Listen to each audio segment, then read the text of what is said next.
Top 10 private B schools in India.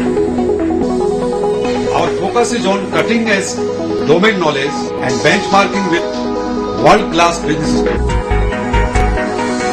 Big Tech. Excellence with values. और सभी गांव में 24 घंटे की हम बिजली प्रदान करते हैं। हम वैसे गांव जुड़े हुए हैं, लेकिन तो भी और भी अधिकाधिक यातायात सुगम हो सके, इसके लिए मिनी बसों की भी व्यवस्था की जाएगी। सर, नोएडा के भ्रष्टाचार के बारे में क्या करेंगे, ये बताइए आप। जो भ्रष्टाचार है, देखिए भ्रष्टाचार के बारे में हमने आपको पहले बताया कि न गुंडा रहा न भ्रष्टाचार, उसके लिए स्पेशल टास्क फोर्स बनेगी। बोर्ड बैठक उसके लिए टास्क फोर्स के आधार पर जानकारी दी जाएगी और उसके लिए हेल्पलाइन भी तैयार किया है। उस हेल्पलाइन के आधार पर उसको भ्रष्टाचारी को कैसे आइडेंटिफाई किया जा सके, इसको देखा जाएगा और पूर्ण किया जाएगा।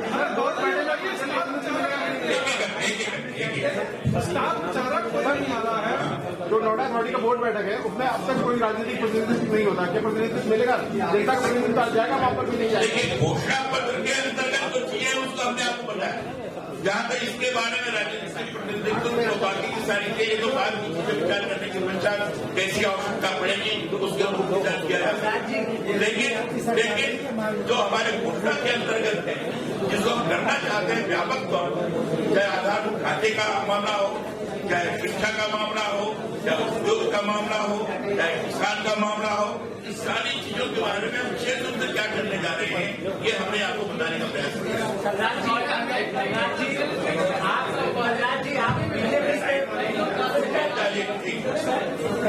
आप उत्तर प्रदेश में बीजेपी के बड़े नेता हैं।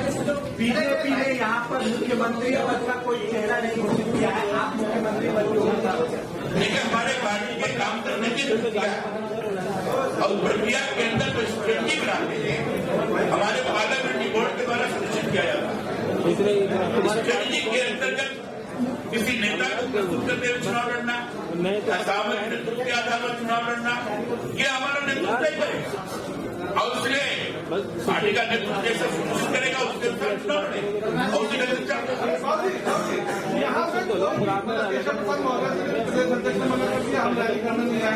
प्रधानमंत्री से लेकर योगी आदित्यनाथ आ रहे हैं, ऐसा में कोई बड़ा नहीं कर रहा। देखिए, यहाँ निश्चित रूप से आएंगे लोग, स्टार प्रचारक हैं, लोगों की व्यवस्था की जाएगी, लोग यहाँ भाषण करने आएंगे। जैसे आज मैं प्रेस कॉन्फ्रेंस करने आया हूँ आपके बीच में, तो ये तो आएगी।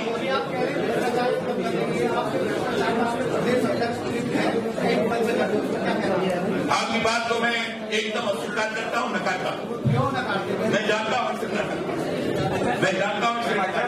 एकदम व्यक्ति विशेष का व्यक्ति विशेष के नाम लेकर इस ढंग से बातें करना जब तक प्रमाण न हो, ये ठीक नहीं। हम बात नहीं कर, हम नकारते हैं। दिल्ली गए, कई कोई नेता उनसे मिला नहीं, कोई खास नीति को लेकर मुख्यमंत्री नहीं गया। जो भी इस बार ये करना चाहते हैं आज मिले, हम तो तैयार करने अभी दिल्ली में रहते हैं, अभी दिल्ली की तैयारी किसी भी समय मिल सकते।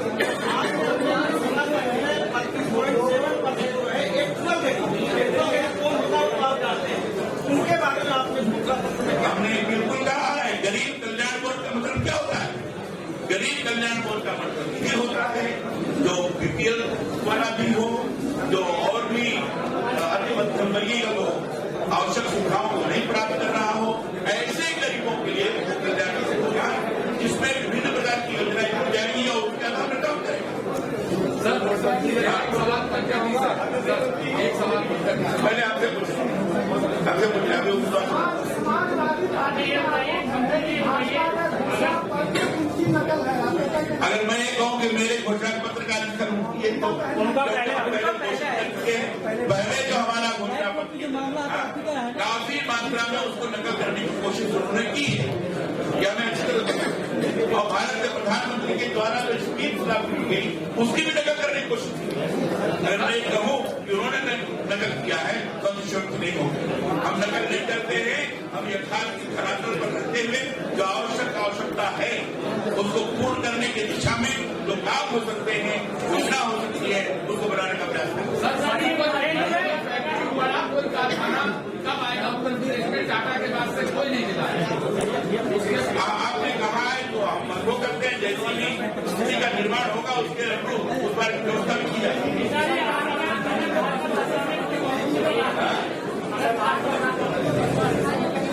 भारतीय जनता पार्टी पूर्ण बहुमत प्राप्त करेगी और सरकार बनाएगी।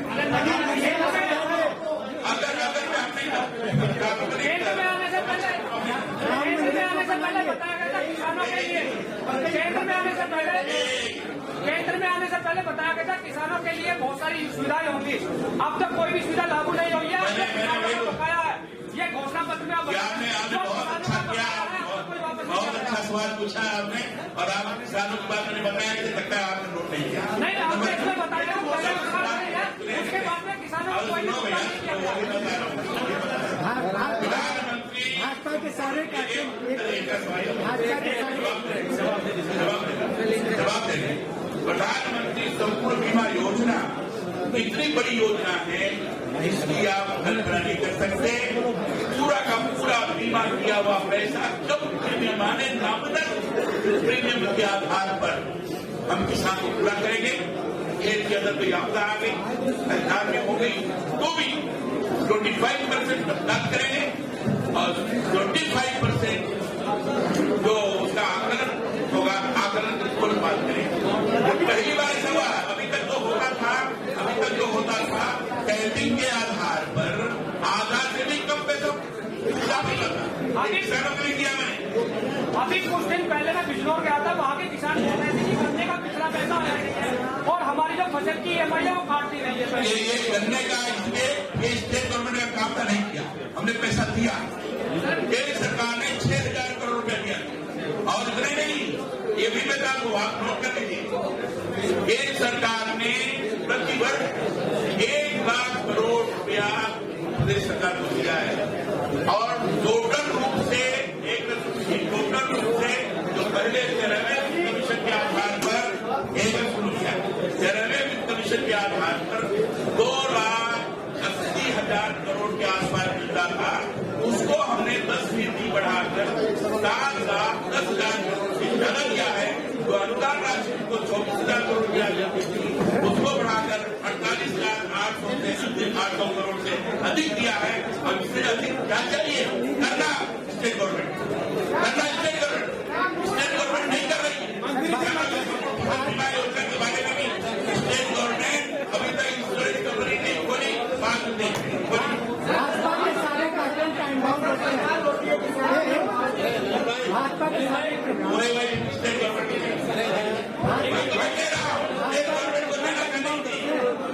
राम मंदिर कब तक बन जाएगा? गवर्नमेंट को देना था, हमने पैसा भेज दिया है। 3,800 करोड़ हमने पहले से खरीद किया।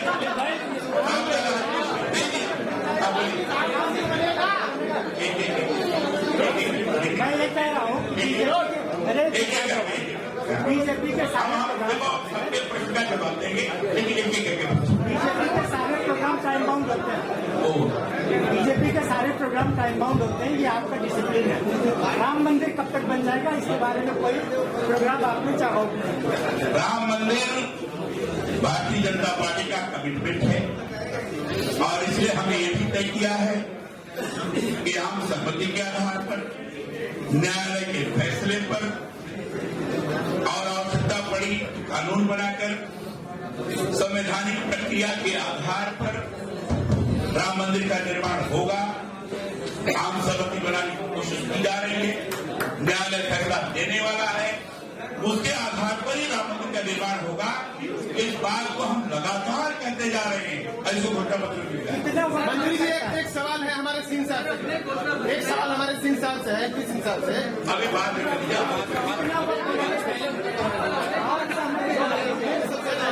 आम सहमति बनाने कितना वक्त लगेगा? प्रोग्राम जाने वाले एक सवाल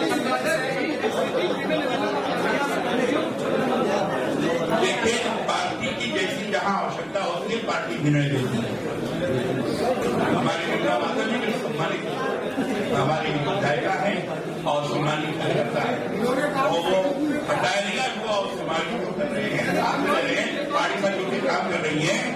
इसलिए ये हमारे पार्टी के अंदर का है, हम आपस में बैठकर विचार करते हैं पार्टी जी।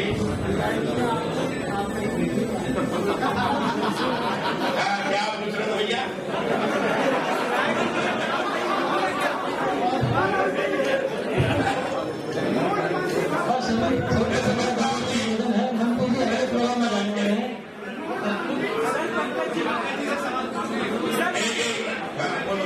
ये सवाल नहीं आता आ गया। अच्छा नोटबंदी हो गया नहीं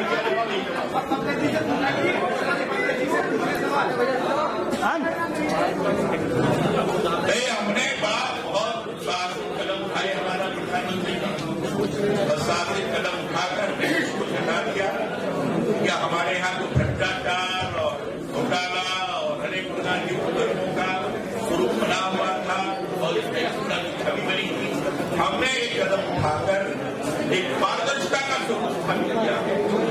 उस पारदर्शिता के अंदर जहां विदेशी कालाधन को लाने के प्रयास कर रहे हैं, वहीं घरेलू कालाधन को भी हमने प्रभावी तौर पर जमा करवा दिया है। आगे की डिजिटल इकोनॉमी के आधार पर हमारी पारदर्शी अर्थव्यवस्था चलेगी और डिजिटल आधार पर हमारे टैक्स मिलते जाएंगे। ये जो फेक करेंसी बची थी, जो माफिया या ये आपके आतंकवादी ये सब नक्सलवादी क्या करते थे, वो नहीं कर पाए। तो इससे नोटबंदी निश्चित रूप से हमारे लिए एक जबरदस्त और प्रभावी होता है। लेकिन जो पार्टियों का धंधा आता है उसका टैक्स उसके पुराने नोटों पर चालू रखा गया, आखिर उसमें किसने जो है पुराने नोटों को नहीं चालू तो चंदे नए उठते हैं, वो चेक क्या करते हैं? हाँ पकड़ से क्या होते हैं?